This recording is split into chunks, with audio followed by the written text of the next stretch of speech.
किसान भाइयों नमस्कार, स्वागत है आपका फिर से एक और नए वीडियो में। किसान भाइयों आज की इस वीडियो में बात करने वाले हैं, यदि आपकी जो लहसुन की फसल है वो 100 दिन का आंकड़ा पार कर चुकी है तो आप उस समय कौन सा ऐसा काम करें कि आपके लहसुन की जो फसल में कंद बन रहा है वो बहुत ही अच्छी तरीके से बड़ा हो पाए और आप मात्र के आखिरी के जो दिन बचे हैं उनमें जो लहसुन का कंद विकसित होता है वो बहुत अच्छी तरीके से हो पाए। क्योंकि लहसुन का जो कंद है वो बड़ी साइज में होगा, उसमें चमक होगी, चमकदार वजन होगा, तभी उसके जो मंडी भाव हैं वो बहुत बढ़िया देखने को मिलेंगे। तो इसके लिए आपको आखिरी के जो दिन हैं उनमें कौन सा ऐसा काम करें कि जो लहसुन का कंद है वो अच्छे तरीके से बड़ा हो पाए। तो इसके लिए आपको वीडियो अंत तक देखें और साथ ही अन्य किसान साथियों तक शेयर कर दे ताकि वो भी इस सेवा का लाभ ले सके। तो चलिए शुरू करते हैं।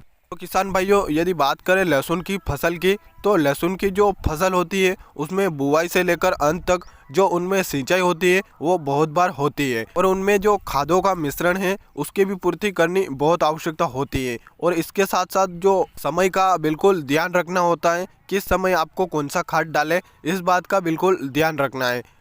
क्योंकि इन सब बातों का ध्यान रखने से आपकी जो लहसुन में कंद बनेगा वो इन बातों पर निर्भर करता है कि आपने उनमें कौन से पोषक तत्व दिए हैं और किस समय दिए हैं। इसके अलावा यदि आपकी लहसुन की जो फसल है वो लगभग सभी क्षेत्रों में 100 दिन के आसपास की होने वाली है और कहीं कहीं पे जो ऊटी लहसुन की जो बुआई की गई थी वो तो लगभग निकल चुकी हैं। तो देसी लहसुन की बात करें, अगर देसी लहसुन की बात करें तो लगभग 100 दिन के आसपास की समय आपको कौन सा ऐसा काम करना चाहिए जिससे कि जो लहसुन का जो कंद है वो बड़ा हो पाए और साथ ही चमकदार वजन हो उसमें, तभी जो मंडी भाव है आपको बहुत अच्छी तरीके से शानदार मिले। तो सबसे पहले काम करना है आपको अपनी लहसुन की जो फसल है उसमें सबसे पहले सिंचाई करना है और उसके बाद आपको जो यदि आपने जो खाद का मिश्रण है जैसे कैल्शियम नाइट्रेट 0050 खाद है, 13045 है, इनका जो मिश्रण है वो अगर दे दिया है फिर भी आपका जो लहसुन का कंद है वो बड़ा नहीं हो पा रहा है,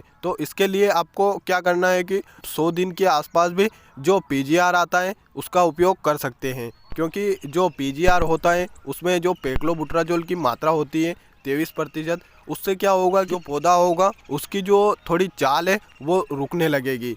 जब ज़्यादा वनस्पति उसकी बढ़वार हो जाती है तो कंद अक्सर छोटा रह जाता है, तो आपको उसको वानस्पतिक बढ़वार होती है उसको रोकना बहुत ज़रूरी है। तो उसको रोकने के लिए आपको जो पेक्लोबुटराजोल वाले जैसे पीजीआर आप कल्टार का भी उपयोग कर सकते हैं।